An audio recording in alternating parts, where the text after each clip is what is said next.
करके छांट करके खेत बना डाला। दृष्टि जब और आगे गई, समुद्र दिखाई पड़ा। समुद्र को अंजन में भर करके 3 सांसों में पान कर दिया।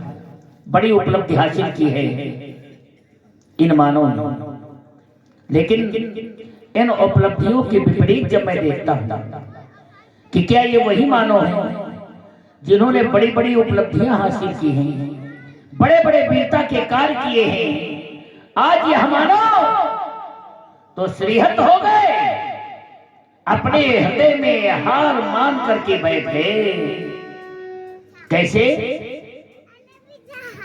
या तो श्रीहत भये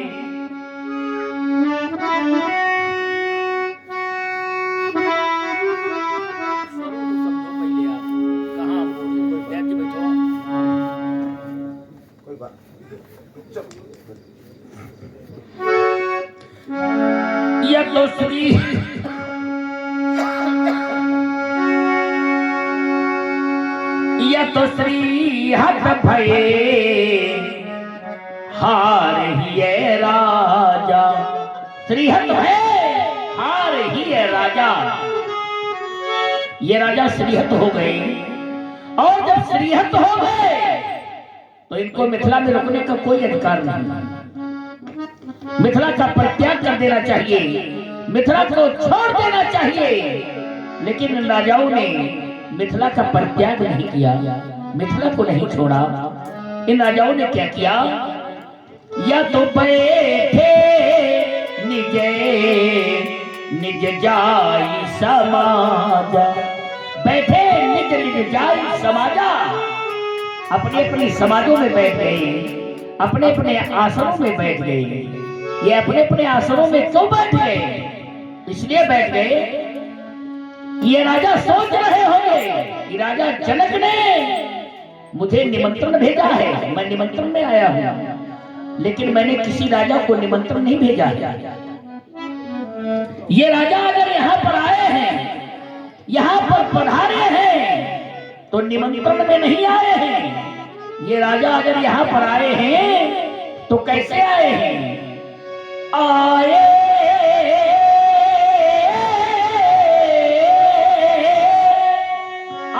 स्तुति, हम जो प्रण ठाना, हमने जो प्रण किया है, हमारे प्रण को सुन करके यहाँ पर ये राजा उपस्थित हुए हैं, पधारे हैं। लेकिन ये राजा वीर कहलाने के अधिकारी नहीं है। इन्होंने एक धनुष को उठाया नहीं, इसे चढ़ाया नहीं,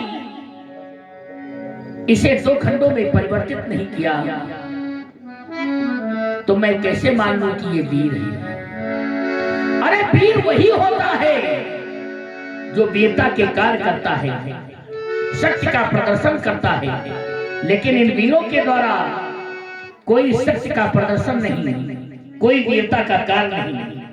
वीरों की इतनी बड़ी अवनति, सत्य का इतना बड़ा ह्रास, वीरों के इतनी बड़ी अवनति, वीरता का इतना बड़ा पराभव मैंने कभी कल्पना नहीं की थी, कभी कल्पना नहीं की थी। यह अधिवेशन किसी एक राष्ट्र का नहीं, किसी एक देश का नहीं, यह तो अंतरराष्ट्रीय अधिवेशन है। यहाँ पर सप्तद्वीपों के नृपालों का आगमन हुआ है। सप्तद्वीप के नृपाल यहाँ पर एकत्रित हुए। जम्बू, पृच्छ, पुष्करी, शाल्मली, क्रौंच, शाक, कुश आदि द्वीपों के नृपाल यहाँ पर उपस्थित हुए हैं, यहाँ पर पधारे। शोक, महान शोक, महान शोक। मैंने इन राजाओं के लिए 3 महत्वपूर्ण सुविशेषताएं सुनिश्चित की थी, और उन विशेषताओं को प्राप्त करने के लिए कोई भी वीर आज इस समाज के अंतर्गत नहीं उठा है, नहीं खड़ा हुआ। जो अपनी वीरता का परिचय दे। किसी भी वीर ने अपनी वीरता को नहीं दिखाया है कि आज जो मैंने तीन तीन विशेषताएं सुनिश्चित की हैं, उन विशेषताओं को अर्जित करें, लाभ प्राप्त करें। और वह मेरी विशेषताएं जो हैं,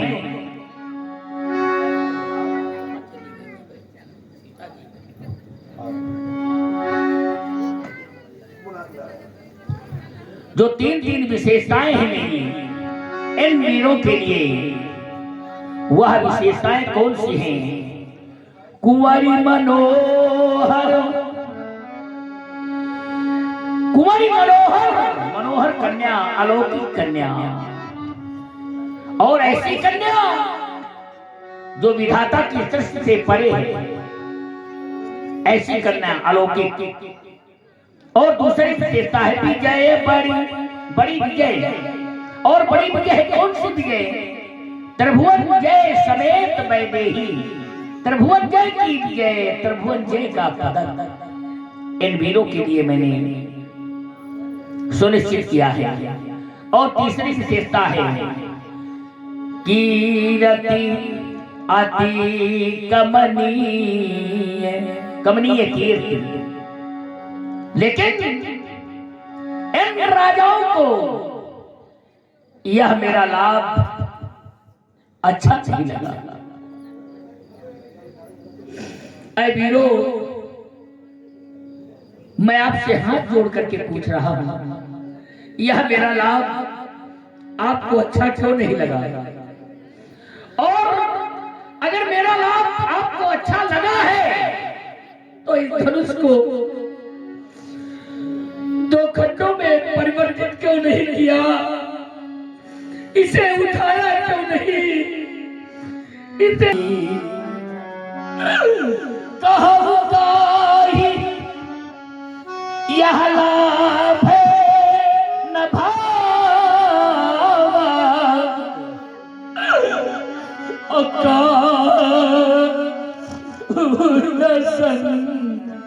करे ये चाप चढ़ावा। मेरा यह आपको क्यों नहीं अच्छा लगा?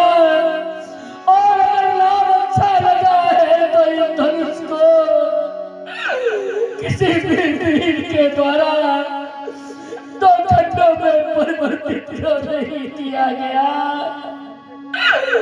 अगर इसे उठा नहीं सके, चढ़ा नहीं सके, तो कम से कम एक कार्य कर देते। वह कौन सा? राहु चढ़ाऊ पे, चढ़ाऊ पे, ये तोर पे भाई,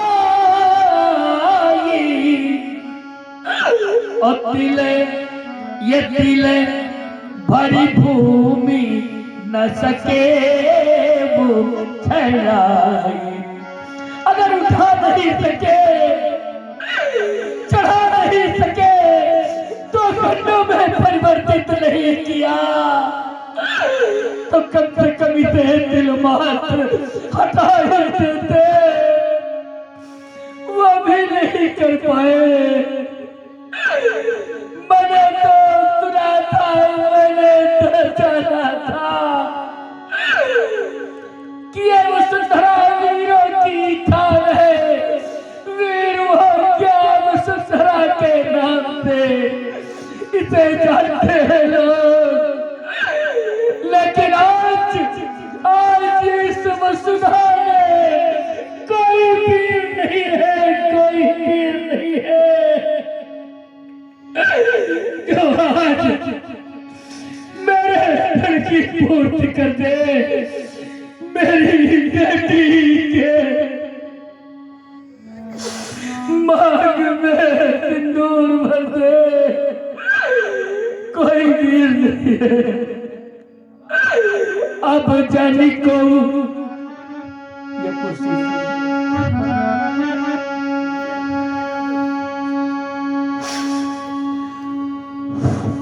हेलो, हाँ आप लोग ये देख रहे हैं, ये कारुणिक विलाप जो बड़ा हृदय को विदीर्ण करने वाला है व्यासी, हाँ, जो सीता के वेश में है।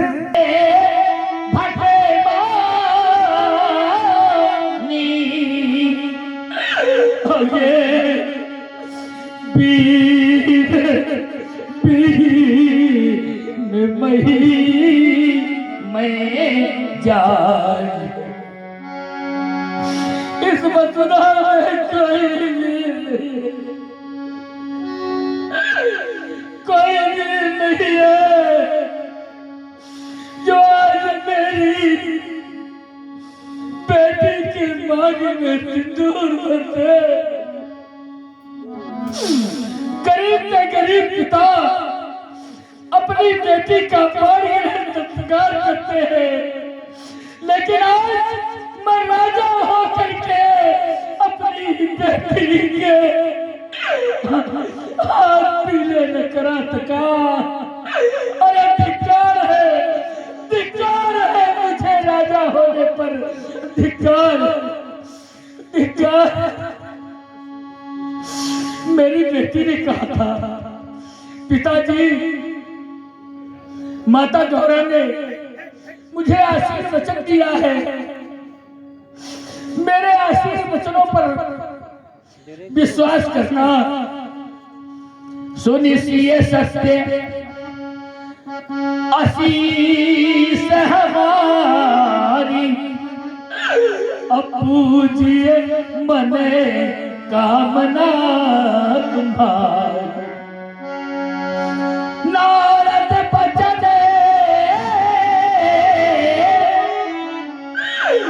सदा सुचि साचा, असो बरु बिलई जाई मनुराज। माता गौरा का आशीर्वचन भी मिथ्या हो गया, नारद के वचन भी असत्य हो गए।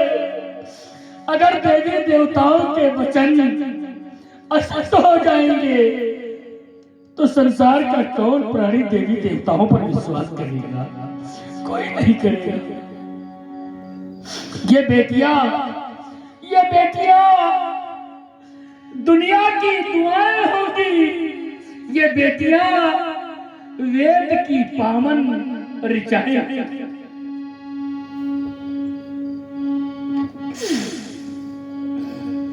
बेटी धान की बेल की ये बेटियां धान की बेल की तरह होती है।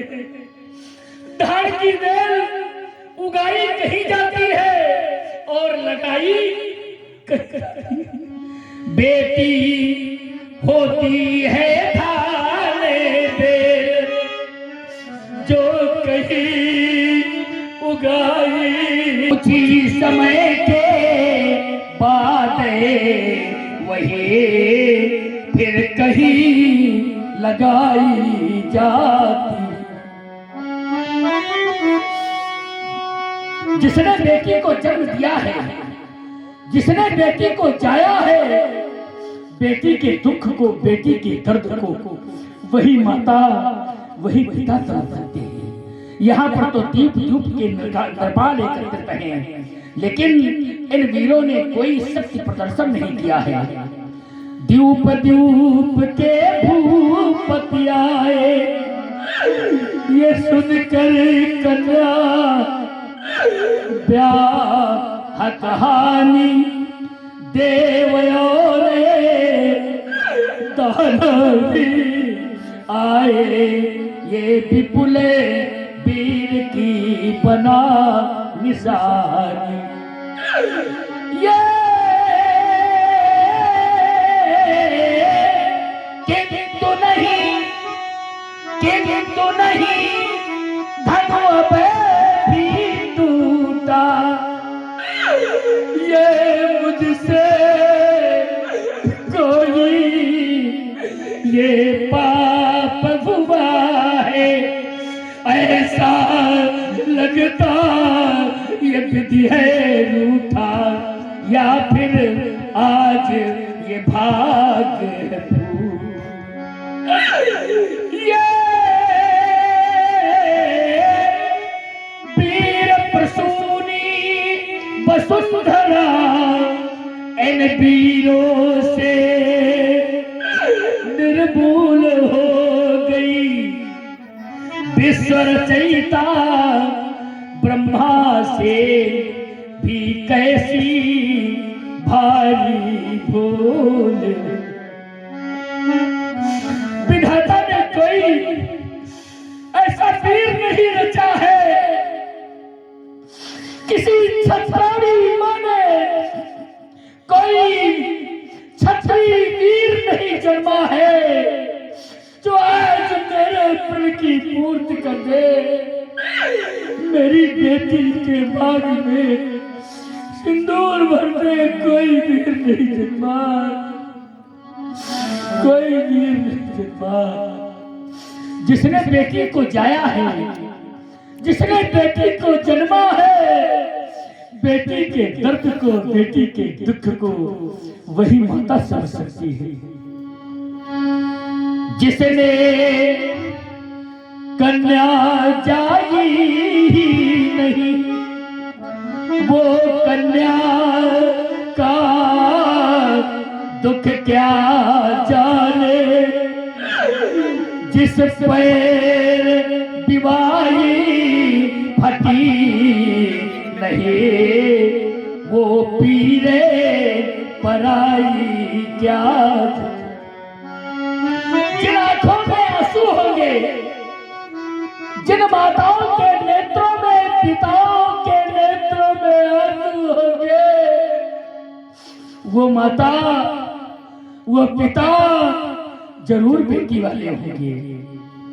जिन आंखों में, जिन आंखों में आंसू होंगे, वो मां बेटी वाली होगी। जो माता यहाँ रो रही है, वो मां बेटी वाली होगी। ये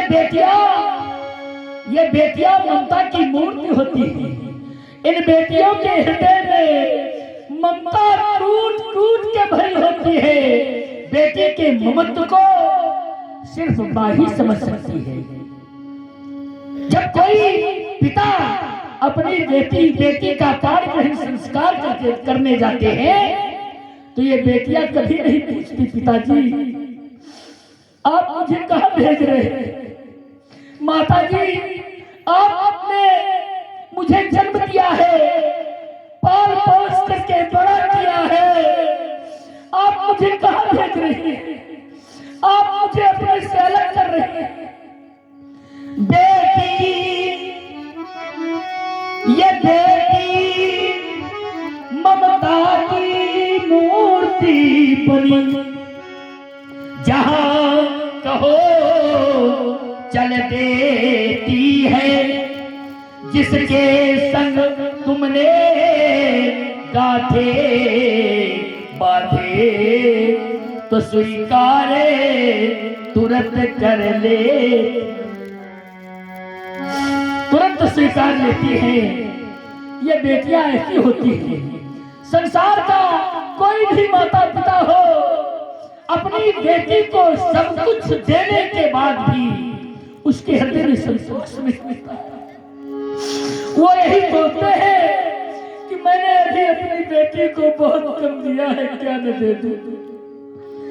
बेटी को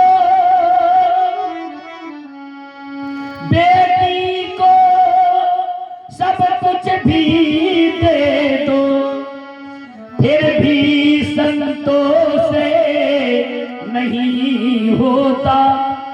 बेटी की दुख दे विदाई में, हर हृदय यहाँ देखा रुका। जिसने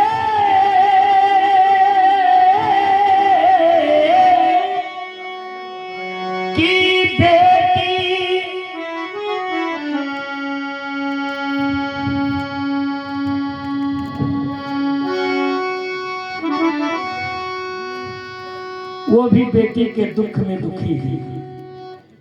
और यहाँ पर जितने बैठे हुए हैं बेटी वाले ही बैठे हैं। बेटी वालों,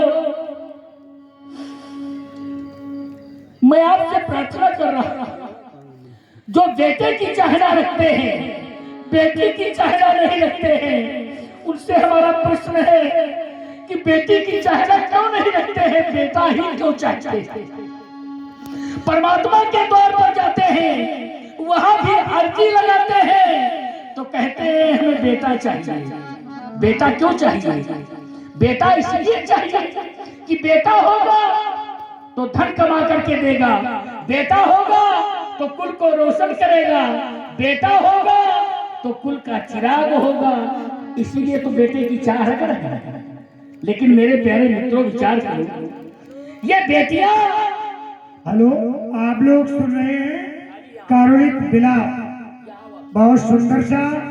30 वर्ष हो गए ऐसी भूमिका में हमारे वैशाली जी जो मैनपुरी से पधारे हैं, सीता जी और जनक का ऐसा कारुणिक विलाप जो हृदय ओम प्रकाश जी। संसार में जो लोग बेटों को प्राथमिकता देते हैं, बेटियों को प्राथमिकता नहीं देते, बेटियों को अधिकार नहीं देते, बेटियों को सम्मान नहीं देते, उनसे मैं पूछ रहा हूं, क्या ये बेटियां बेटों से किसी मामले में कम है? चाहे जिस क्षेत्र में ले ले, ये बेटियां ही सबसे आगे आती हैं। चाहे शिक्षा के क्षेत्र में ले ले, बेटियां ही सबसे ज्यादा बाजी मारती, आगे आती हैं। कैसे? ओस की बूंद की तरह होती है बेटियां, माता की प्यारी, पिता की दुलारी होती है बेटियां। माता पिता के दर्द में हमदर्द होती है बेटियां। बेटा रोशन करता है एक कुल को तो ये दो दो कुलों की लाज होती है। विचार करें, बेटा एक ही कुल तारता है, लेकिन ये बेटियां दो दो कुलों को तारती हैं। दो दो कुलों को कैसे? बेटी का बेटा पहले नाना के यहाँ श्राद्ध करता है, पिंडदान करता है, फिर अपने यहाँ श्राद्ध करता है, पिंडदान करता है, फिर गया भी जाता है, वहां पर नाना के यहाँ का श्राद्ध करता है, पिंडदान करता है, अपने यहाँ का श्राद्ध करता है, पिंडदान करता है। तो सुता 27 20 और 7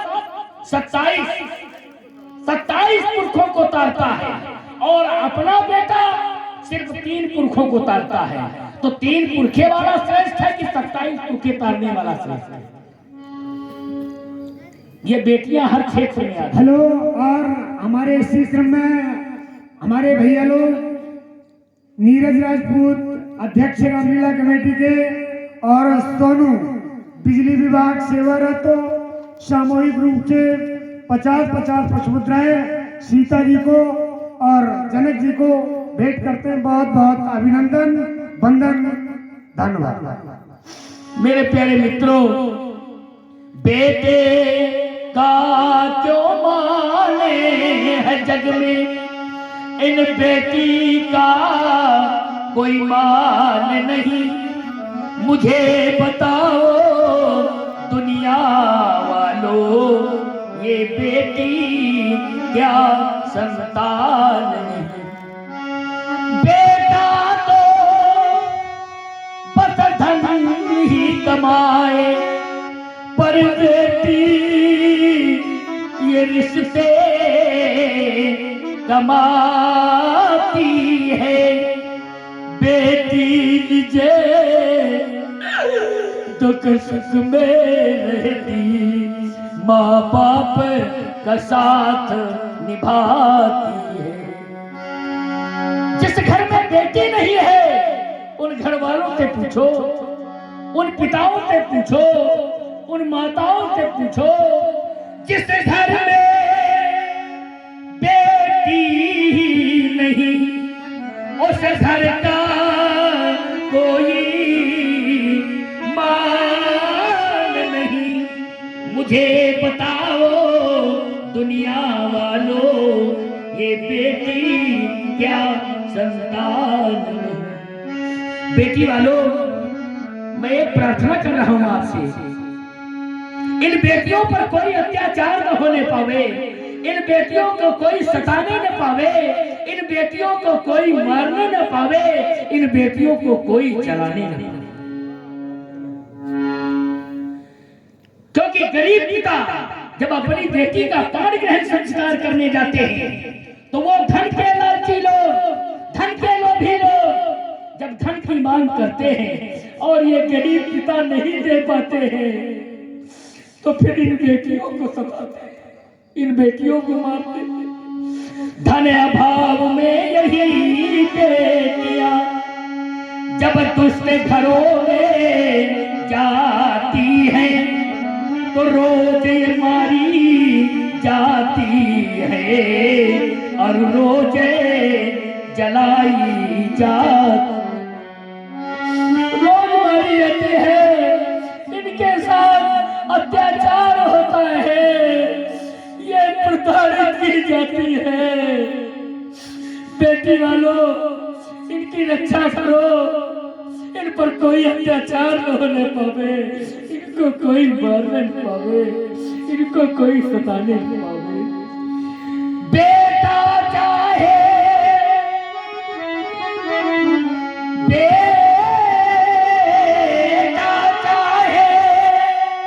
घर छोड़े भी जाए पर ये बेटी साथ न छोड़ेगी, बाबुल का घर ना छोड़े, हर घर से नाता जोड़े। बड़े भाग्यशाली है वो लोग जिनके बेटी है और जिनके बेटी है उन्हें कन्यादान करने का अवसर प्राप्त होता है। कन्यादान का अवसर उसी को प्राप्त होता है जो बेटी वाली है, वो बड़े भाग्यशाली है। मिल जाते इन विश्व में कर्म अधर्म हजार, लेकिन कन्या दान जगे ये मिले न पारम। हेलो, हाँ, इसी क्रम में आप सुन रहे हैं। मैं कहूँगा रामलीला चाहे लोग जीवन भर देखते रहे, हमारे क्षेत्र में ऐसा कभी नहीं हुआ जो हमारे सीता के रूप में बैठी हुई है, जो माँ बहनें चली गई हैं वो जीवन में ऐसा सौभाग्य प्राप्त नहीं कर पाएंगी। अभी आप लोग इनका अभिनय देखेंगे, सीता जी क्या अपने अभिनय में बोलती है। बहुत मेरा हृदय इतना गदगद है। रामलीला तो 30 वर्ष से होती है लेकिन ऐसे कभी नहीं हुई। हृदय को विमोचन करने वाली जनक जी की बाड़ी और सीता जी की आप बाड़ी सुनेंगे। हमारे अवधेश सप्ता जी सानिध्य में बैठे हुए 50 पुष्पमुद्राएं सामूहिक रूप से जनक और सीता के चरणों में प्रदत्त करते हैं। बहुत बहुत धन्यवाद और तुम्हारा जीवन मंगलमय हो ऐसी पावन कल्पनाओं के साथ।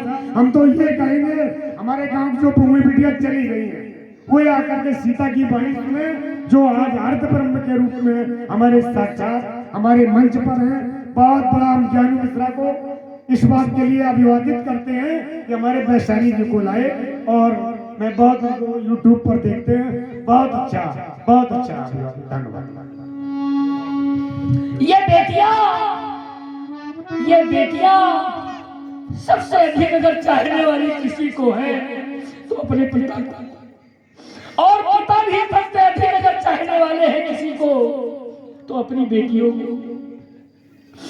अगर कहीं से पिता थक करके परिश्रम करके आता है और उसे प्यास लगती है, द्वार पर आता है, आवाज लगाता है, प्यास के कारण उसका कंठ सूख रहा होता है, जब द्वार पर आवाज लगाता है तो सबसे पहले बेटी ही जल लेती है और पिता के कंठ को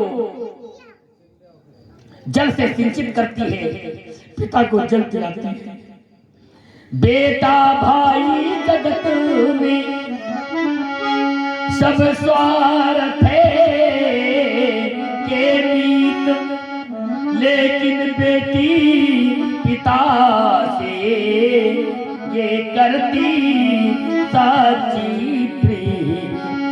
सच्ची प्रीत करने वाली अगर कोई है तो ये बेटियां हैं। बेटा क्या लेकर आया है और बेटी क्या नहीं लाई है। बिन बेटी के ये सूनी सूनी ये हर भाई की कलाई है। वर्ष में पर्व आता है रक्षाबंधन का, भाई दूज का। ये बेटियां, ये बहनें उस पर्व का इंतजार करती हैं कि वो पर्व कब आवे, मैं अपने भाई की कलाई में राखी बांध सकूं, मैं अपने भाई के रोचना तिलक लगा सकूं। उस पर्व का इंतजार करती है। और जिन भाइयों के पहना नहीं है उन भाइयों से पूछो, उनके हृदय से पूछो, वो यही सोचते हैं कि आज अगर मेरे बहन होती तो मेरी कलाई में राखी बांधती, आज तिलक लगा। रक्षा बंधन, रक्षा बंधन ये भाई दूज का, तुमको क्या पहचाने नहीं, मुझे बताओ ये दुनिया वालों, ये बेटी क्या संतान नहीं। बेटा और बेटी में कोई अंतर नहीं है। बेटी वालों, बेटा वालों, बेटी और बेटा में कोई अंतर नहीं है। जो बेटों की प्राथमिकता देते हैं, इन बेटियों को कोई सम्मान नहीं देते हैं, अधिकार नहीं देते हैं। उनके लिए मैं एक बात कह रहा हूं, जब किसी के यहाँ बेटी का जन्म होता है तो अगल बगल के लोग, आस पड़ोस के लोग कहते हैं भैया लक्ष्मी आई है, लक्ष्मी। और अगर कहीं बेटे का जन्म होता है, क्या किसी के मुख से आपने सुना है कि भैया नारायण आए हैं? नारायण कभी नहीं सुना होगा। लेकिन ये बेटियां लक्ष्मी का रूप है, देवी का रूप है। और एक उदाहरण दे रहे हैं बेटों को प्राथमिकता देने वाले। मैं ये नहीं कह रहा हूं कि आप बेटे की चाह न रखें, क्योंकि बिना बेटा के कोई भी मानव कभी गति प्राप्त नहीं कर सकता। पुत्र बिना नर गति नहीं पावे। लेकिन बेटों के साथ में इन बेटियों को भी अधिकार मिलना चाहिए, बेटियों को भी सम्मान मिलना चाहिए। जब किसी के यहाँ बेटे का जन्म होता है, विचार करें, लोग बाजे बजवाते हैं, उत्साह मनाते हैं। हेलो, हाँ, और हमारे इसी क्रम में आदरणीय हमारे वर्मा जी सानिध्य में बैठे हुए हैं और ये भी पुरस्कृत कर रहे हैं। माँ बैठी हो, बहन बैठी हो, बेटी बैठी हो, पुत्र बैठा हो। अगर किसी को प्यास लगे तो मुझे जल चाहिए, तो सबसे पहले जल देने का काम करेगा तो कौन करेगा? बेटी। क्योंकि पुत्र मरने के बाद जलदान करता है और बेटी जिंदा में जल पिलाती है। इसलिए वर्मा जी इसी क्रम में 20 पुष्प मुद्राएं सामूहिक रूप से जनक और मां जानवी सीता के पावन श्री चरणों में भेंट करते हैं। बहुत बहुत साधुवाद। किसी के यहाँ बेटे का जन्म होता है, विचार करें, लोग बाजे बजवाते हैं, शहनाइयां बजती हैं, उत्साह मनाते हैं। लेकिन किसी के यहाँ बेटी का जन्म होता है तो कोई बाजे नहीं बजवाता है, कोई उत्साह नहीं मनाता है, कोई शहनाइयां नहीं बजवाता है। क्यों? वही बेटा जिस बेटे के जन्म में पिता बाजे बजवाते हैं, माता बाजा बजवाती है, वही बेटा जब बड़ा हो जाता है तो माता पिता के बाजा बजाता है और बज रहे हैं। लेकिन जब बेटी जन्म लेती है तो एक भूमि पूजन तो हो ही जाता है। जब बेटी जन्म लेती है तो मान लीजिए उसके घर में एक भूमि पूजन हो गया, उसका विवाह होगा। बेटी अब जन्म कहाँ ले पाती है? तो गर्भ में ही उसका अरे वो अलग, वो तो दुष्ट लोगों की नहीं, बात वो हो रहा है, इसीलिए मैं बोल रहा हूँ। बोलने का दायित्व यही है, कर्तव्य यही है हमारा, कि बेटियों को सम्मान नहीं है, बेटियों को प्राथमिकता नहीं है, बेटियों की हत्याएं हो रही हैं, भ्रूण हत्या हो रही है, बेटों को लोग सम्मान चाह रहे हैं, बेटों के जन्म में बाजे बजवा रहे हैं, लेकिन बेटियों के जन्म में कोई बाजे नहीं बजवा रहा है। और वही बेटा जब बड़ा हो जाता है, जिस बेटे के जन्म में बाजे बजवाए जाते हैं, तो बाद में माता पिता के बाजा बजाता है। बेटा बेटी एक बराबर, बड़ा न कोई छोटा है। बेटा और बेटी में कोई अंतर नहीं है, कोई अंतर नहीं है। बेटा और बेटी में समानता है, एक समान है। बेटा बेटी एक बराबर, बजाओ भैया। बेटा बेटी एक बराबर और बड़ा न कोई छोटा है। फर्क जो समझे इन दोनों में, तो वो नियत का होता। ऐसी नियत वालों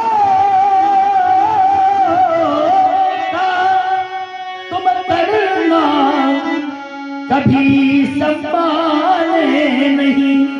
मुझे बताओ दुनिया वालों, ये बेटी क्या संतान। एक बार मैं नगर भ्रमण कर रहा था, एक बेटी की विदाई हो रही थी। एक बेटी अपनी मां से लिपट करके रो रही थी, कह रही थी, मां मेरी एक प्रार्थना है, मेरी एक विनती है, मेरी विनती को सुन लो, मेरी प्रार्थना को स्वीकार लो। मैंने कहा, बेटी तुम्हारी कौन सी प्रार्थना है, तुम्हारी कौन सी विनती है? तो बेटी ने कहा, मां जब तक मैं आपके घर में रही, मैंने अपने बूढ़े पिता की बड़ी सेवा की है, अपने बूढ़े पिता का बहुत ध्यान किया है। अब आप मुझे हमारे घर भेज रही है, मेरे बूढ़े पिता को कोई कष्ट न होने पावे, मेरे बूढ़े पिता का ध्यान रखना, यही मैं आज आपसे विनती कर रही हूँ। लेकिन आज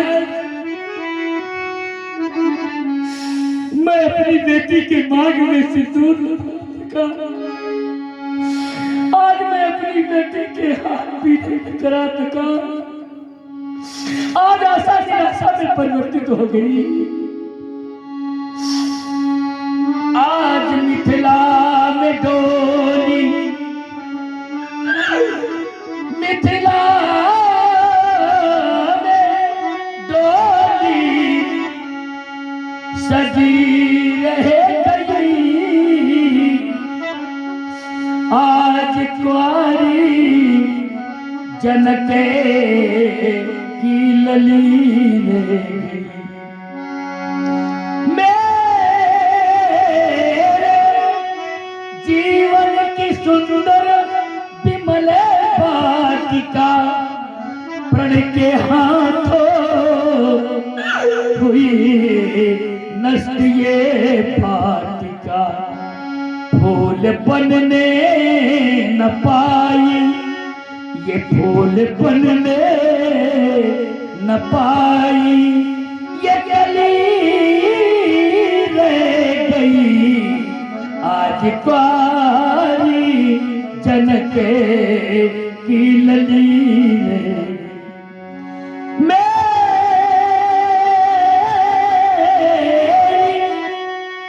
रानी सुनैना ने पालन किया मेरी रतले लगो।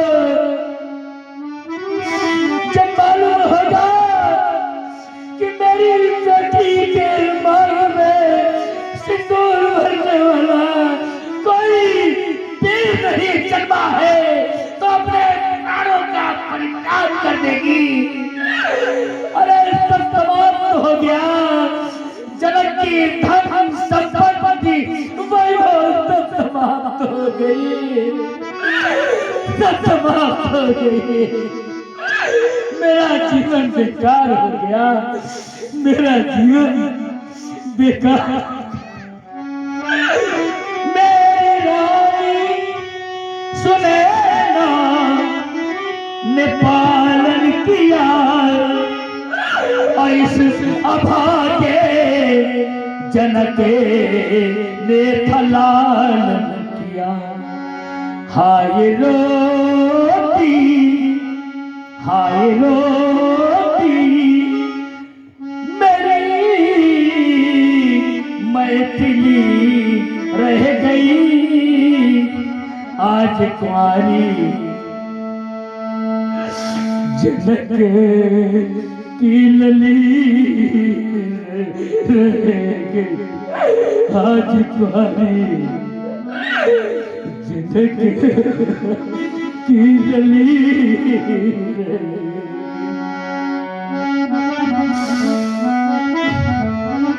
अगर मैं जानता ये धरा इन वीरों से खाली है, तो करता पण नहीं ऐसा, बिना दीपक दिवाली है। ये सभी सोच रहे होंगे जनक प्रतिज्ञा भंग करेंगे, नहीं धनुष जब टूट सकेगा तो क्या सीता को वहीं रखेंगे? ये आशा किए हुए बैठेंगे। आशा छोड़ प्रस्थान करो, हम सभा छोड़कर पछताने। सीता सुकुमारी का विवाह लिखा ही नहीं, विधाता ने तजहुआस निज निज कृष्ण चाहू लिखा नबी बैदे विवाहु सुकट जारी जो पर परिहरऊ, तो कुमारी कुमारी रहू का करूं।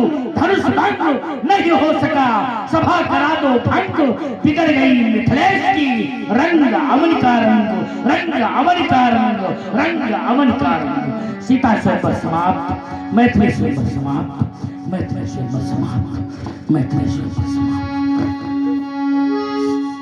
नयन सही है कहीं रघुवीर लगे बचन जलपाल, नाय राम पद कमल से बोले गिरा प्रणाम। भैया खा खा